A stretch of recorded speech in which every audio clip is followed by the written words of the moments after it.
Hey there guys, Raj here, hope you guys are well. Today's review is going to be on a fragrance from the house of Maison Francis Kurkdjian. This is part of his Oud Mood series. The other ones in the collection, to my knowledge, are Velvet, Oud Mood, Cashmere, there is Silk, and there is Satin, and I think there might be one more, could be wrong, but anyway, I've been working off this sample, which is like the official sort of sample that you get from MFK. It's an eau de parfum, and there is actually an extrait version, which I haven't smelled yet, and it kind of, I think it's slightly different potentially, but this is a potent fragrance, but I'll get into that in a second. So this is this is how it looks, that's how the bottle will look like.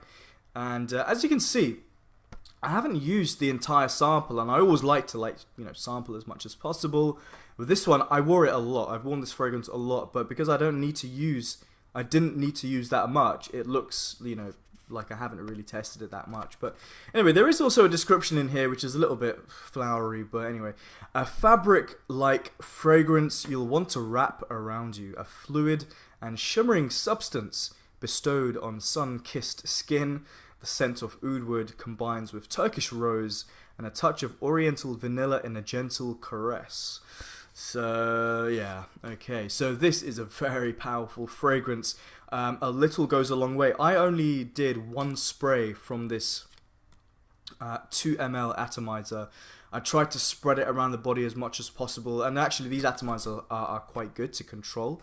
You can spray on a little bit more and it definitely will have more of an impact, but for me, one spray in total, maybe like half here, or maybe like half here or one here, that's it. And that's really all I needed for all day performance. Longevity and projection was big, it was massive. I felt this was more of a colder weather fragrance. When my skin warmed up, or when the temperature outside warmed up, this fragrance becomes a lot more noticeable and quite headache inducing, so I felt colder weather was more ideal. I think it's more suited towards a female clientele, but it is unisex. I have smelled this on women, and I think it smells better or more suitable. And I would say it's more of a night out fragrance, but it is actually quite a stripped back fragrance, so you could wear it casually if you wanted to. It's certainly not a cheap fragrance, but a little does go quite a long way, so I suppose maybe it's not so bad. A 75 ml will cost you 195 euros, and according to the MFK website, the notes in this are, you've got a violet accord, a rose essence from Bulgaria, a rose absolute from Turkey, natural oud, they're saying, from Laos, a benzoin from Siam, an amber and vanilla accord. So I guess like a mixture between synthetics and naturals. Comes across as more of a synthetic fragrance to me, but that's not necessarily a bad thing, really. So what you get from this fragrance from the beginning to the end is quite similar, with a few variations here and there. It is a very, very sweet, candy-like, syrupy, rose water, rose syrup, rose, basically. And it is joined in there by a kind of synthetic, not very natural smelling, but also quite sweet and actually quite nice vanilla essence. It's quite childish almost, it's quite sort of juvenile, but it is a very pleasing type scent for, it's not too over the top. It borders on being over the top and overly sweet, and I think when the weather becomes quite warm, or when your body warms up, the sweetness goes to a level that I just can't handle and actually quite dislike. But it is quite stripped back, and it does smell kind of like sweet and that kind of, pastry-like, that kind of feeling it gives me, which is nice. It's not exactly how I like my fragrances or how I like my gourmand fragrances, or any type of sweet fragrance, but from a distance, actually, sometimes when you spray it on at the top of your hand or your wrist and you get that little waft, actually there were times when I quite liked it.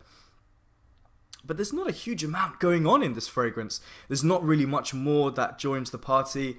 Is there oud in this? I mean, if the name oud was not in the title or in the note breakdown, I was about to say I wouldn't have guessed, but I mean, I still can't guess it even when it is in the title and in the note breakdown. It doesn't really come out to me. There is something so faint and so smoky, like hours into the development, when you put your nose close to your wrist or wherever, where it's like, oh yeah, there's something smoky going on. I guess that's the oud, but not really enough to change this fragrance or make it even something a little bit more interesting. It is very linear in its sort of olfactory development, if you want to call that. I mean, if you love this accord and you like this kind of slightly sweet rose, it does turn slightly kind of amber-like and quite warm and fuzzy slightly, but it does still stay within this very, very sweet track or this path that it goes down. But you do get a little bit of this ambery, sort of like fuzzy, sort of slightly accord that goes in there with a touch of smokiness. That adds a little bit of complexity, but it's a very basic fragrance. I have actually sprayed a little bit more. There were times actually when the weather got a bit warmer, or when my body temperature warmed up, and this rose note kind of turned, and it turned into like this kind of hairspray potpourri type blend, which put me off completely. I went sort of back and forth with this fragrance. There were times when I thought, yeah, actually it's quite nice, and there were other times when I thought, oh god, this is just truly, truly awful.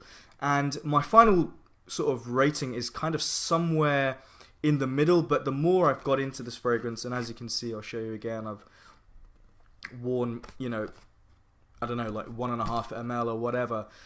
I kind of like it slightly more than I did in the beginning, and as I said, it's a cold weather fragrance for me. I'm talking like winter time, autumn, winter time for me. I'm going to give it a rating of about 7 out of 10. I suppose if you like this kind of like rose syrupy, almost very synthetic type rose note. I know they're saying, you know, rose from Turkey and Bulgaria and whatever, but it doesn't smell that natural to me anyway. If you like that kind of thing, this could be really good, and it's really potent, and as I said, a little goes a very, very long way. So even though the price is quite high and quite scary when you first think about it, maybe it's not so bad. So guys, what are your ratings on this fragrance? Where does this rank amongst all the other ouds in Francis Kurkdjian's lineup? Do you like it? Do you dislike it? Whatever you have to say it. Check out my Instagram page, and if you like what you see on this channel, hit the like button and hit subscribe, and I will see you soon. Take care. Thanks for watching. Bye.